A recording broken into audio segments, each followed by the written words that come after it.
नमस्कार। देवरिया की आवाज रेडियो केसरी से प्रस्तुत है स्थानीय हालचाल। पहले मुख्य हालचाल। गुम हुई 3 सहेलियों को पुलिस ने किया बरामद। मेडिकल कॉलेज में पहली बार हुआ तिल्ली का सफल ऑपरेशन। सामूहिक दुष्कर्म को लेकर जांच कर दी गई शुरू। और न्यायालय में पुनर्नियुक्ति के लिए आवेदन की प्रक्रिया शुरू हो चुकी है। हाई स्कूल और इंटर के करीब 11,000 छात्रों ने छोड़ी है परीक्षा। स्थानीय हालचाल के इस अंक के साथ मैं अनिकेत मिश्र। अब हालचाल विस्तार से।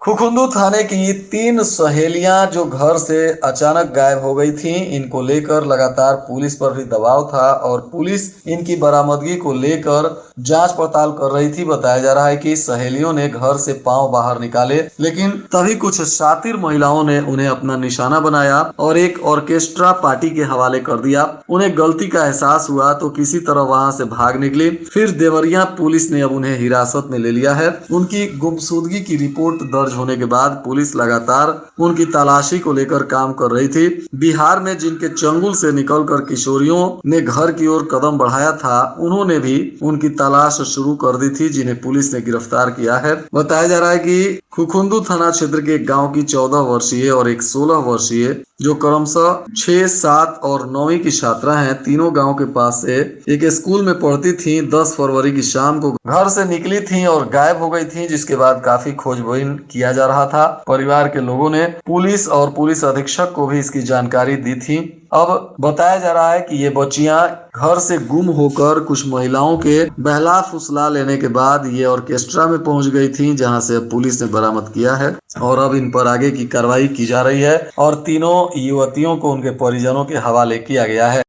देवरिया मेडिकल कॉलेज में पहली बार तिल्ली का सफल ऑपरेशन किया गया। पेट की समस्या से पीड़ित एक मरीज का डॉक्टरों की टीम ने ऑपरेशन कर करीब 3 किलोग्राम की तिल्ली निकाली है। ऑपरेशन 3.5 घंटों तक चला है, जो सफल रहा है। मरीज 8 वर्षों पहले इस बीमारी से परेशान था और यहाँ के लिए यह बड़ी उपलब्धि है। बताया जा रहा है कि रामपुर कारखाना क्षेत्र के गौरा गांव निवासी रामाशीष, जिनकी उम्र 55 वर्ष है, ये मजदूरी करके अपना जीवन यापन करते हैं और 8 वर्षों से परेशान थे। अब मेडिकल कॉलेज में उनका सफल ऑपरेशन कर लिया गया, जिससे डॉक्टरों के साथ साथ मरीज के तीमारदारों में भी काफी खुशी है। कपरवार थाना क्षेत्र में 2 दिन पूर्व एक बगीचे से महिला को अगवा कर सामूहिक दुष्कर्म की बात सामने आई थी। इस मामले में संज्ञान लेने के बाद अब पुलिस अधीक्षक डॉक्टर संकल्प शर्मा ने पीड़िता को न्याय दिलाने के लिए क्षेत्राधिकारी आदित्य कुमार गौतम को मामले की जांच सौंपी है। LIU से भी रिपोर्ट मांगी गई है। प्रकरण में डीजे पर विवाद होना बताते हुए दोनों पक्षों में सुलह समझौता कराने की बात भी सामने आ रही थी, जबकि एसपी के निर्देश पर सीओ बरहज ने मामले की जांच शुरू कर दी है। दुष्कर्म का केस और 1,000 रुपए में सुलह जैसी बात सामने आने के बाद एसपी से निर्देश मिलने पर सीओ ने अब प्रकरण की जांच शुरू कर दी है। जनपद के न्यायाधीश देवेंद्र सिंह ने बताया है कि माननीय उच्च न्यायालय के निर्देश पर न्यायिक अधिष्ठान में सेवानिवृत्त कर्मचारी गण में से ऐसे कर्मचारी गण जिनकी आयु 65 वर्ष से कम हो, उनकी अधोलिखित तालिका के अनुसार न्यायिक अधिष्ठान देवरिया में 3य श्रेणी संवर्ग एवं 4th श्रेणी संवर्ग में रिक्त पदों पर पुनर्नियुक्ति की जानी है। यह नियुक्ति पूर्णतः अस्थायी होगी, जो 1 वर्ष तक की अवधि के लिए है। यदि उक्त पद प्रोन्नति पर सीधी भर्ती के माध्यम से न भरे जाएं या आवेदक की आयु 65 वर्ष पूर्व पूरी न हो, तो इनमें से जो भी पहले हो वे लोग इसके लिए आवेदन कर सकते हैं। भर्ती साक्षात्कार एवं संबंधित कर्मचारी के पूर्ण सेवा अभिलेख एवं वार्षिक गोपनीय प्रविष्टि के आधार पर माननीय उच्च न्यायालय के अनुमोदनोपरांत यह नियुक्ति की जाएगी। यूपी बोर्ड परीक्षा में हाई स्कूल और इंटर के 11,741 छात्रों ने पहले दिन परीक्षा छोड़ दी। वहीं कई कक्ष निरीक्षक और स्टैटिक मजिस्ट्रेट परीक्षा केंद्र पर नहीं पहुंचे, जिसके चलते दूसरे शिक्षकों और अधिकारियों की ड्यूटी लगानी पड़ी। परीक्षा के दौरान केंद्रों पर सुरक्षा के कड़े इंतजाम रहे। पहले दिन हाई स्कूल की हिंदी और प्रारंभिक हिंदी के प्रश्न पत्र और इंटर की सैन्य विज्ञान की परीक्षा पहली पाली में थी, जिसे कुछ परीक्षा केंद्रों पर परीक्षार्थियों के बैठने की व्यवस्था भी नहीं मिली, जिसके चलते उन्हें बरामदे में डेस्कलशिप लगाकर बैठाया गया था। वहीं कुछ केंद्रों पर छात्रों की संख्या बढ़ने के चलते छोटे से कमरे में अधिक संख्या में छात्रों को बैठाया गया था। हाई स्कूल की पहली पाली में 65,083 छात्र पंजीकृत थे, जिनमें 58,502 छात्र परीक्षा दिए। तो वहीं हाई स्कूल की हिंदी परीक्षा में 6,281 छात्र अनुपस्थित पाए गए। ज्वाइन आईटी ब्रेन्स के प्रशिक्षण केंद्र सलेमपुर में दीनदयाल उपाध्याय ग्रामीण कौशल योजना के अंतर्गत जिला सेवा योजन कार्यालय से रोजगार मेला का आयोजन किया गया था। इसका उद्घाटन करमवीर नाथ रौनियार ने किया। इस रोजगार मेला में 186 अभ्यर्थियों ने प्रतिभाग किया और 5 कंपनियों के द्वारा इन अभ्यर्थियों में से कुल 71 अभ्यर्थियों का चयन किया गया। नगर पालिका परिषद क्षेत्र में स्थित 21,000 भवनों का कर निर्धारण नहीं करने पर कर निरीक्षणों को चेतावनी देते हुए स्पष्टीकरण तलब किया गया है। 1 सप्ताह के भीतर स्पष्टीकरण नहीं देने पर मामले से शासन को अवगत कराने की चेतावनी भी दी गई है।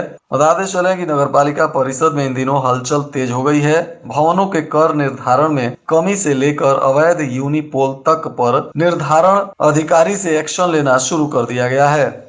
स्वामी विवेकानंद युवा वेलफेयर सोसाइटी और नेहरू युवा केंद्र के तत्वाधान में बैतालपुर के आरबीआई चिल्ड्रेंस एकेडमी बेलावार दुबावार में खेलकूद प्रतियोगिता का आयोजन हुआ।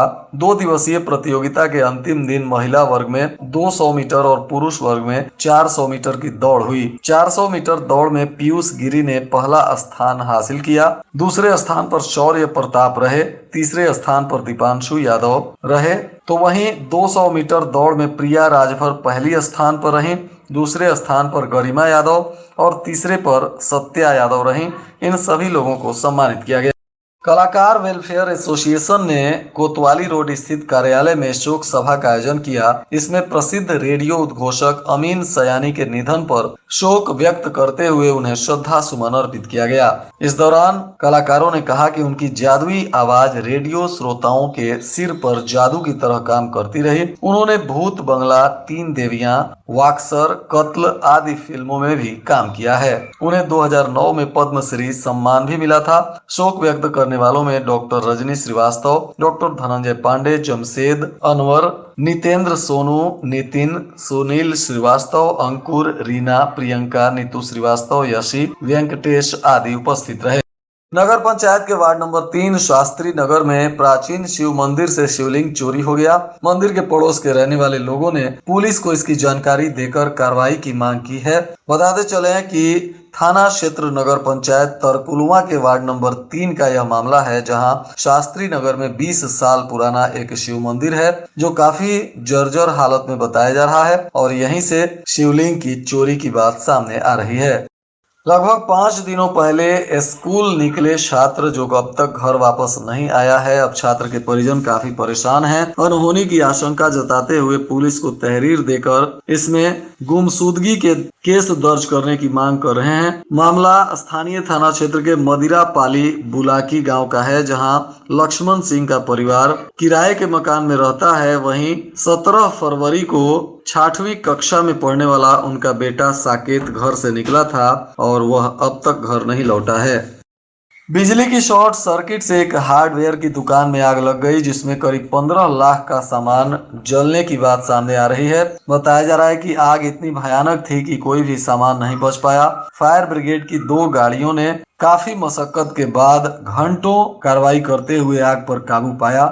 इस आग को नियंत्रित करने में स्थानीय ग्रामीणों ने भी काफी मेहनत की। मामला बघौच घाट थाना क्षेत्र के पोखरभिंडा निवासी जयप्रकाश सिंह के दुकान का है। बिशुनपुरा बाजार में इनकी हार्डवेयर की दुकान है, जहां यह आग लग गई। दुकान में पेंट और कई ऐसी ज्वलनशील चीजें थी, जिसके वजह से आग काफी तेजी से भड़क गई। और आज के मौसम का तापमान देवरिया में न्यूनतम 17 डिग्री सेल्सियस और अधिकतम 28 डिग्री सेल्सियस रहने की संभावना है। अंत में मुख्य हालचाल एक बार फिर। गुम हुई 3 सहेलियों को पुलिस ने किया बरामद। मेडिकल कॉलेज में पहली बार हुआ तिल्ली का सफल ऑपरेशन। सामूहिक दुष्कर्म को लेकर जांच कर दी गई शुरू। और न्यायालय में पुनर्नियुक्ति के लिए आवेदन की प्रक्रिया शुरू हो चुकी है। हाई स्कूल और इंटर के करीब 11,000 छात्रों ने छोड़ी है परीक्षा। इसके साथ ही रेडियो केसरी से प्रसारित स्थानीय हालचाल का यह अंक समाप्त हुआ। नमस्कार।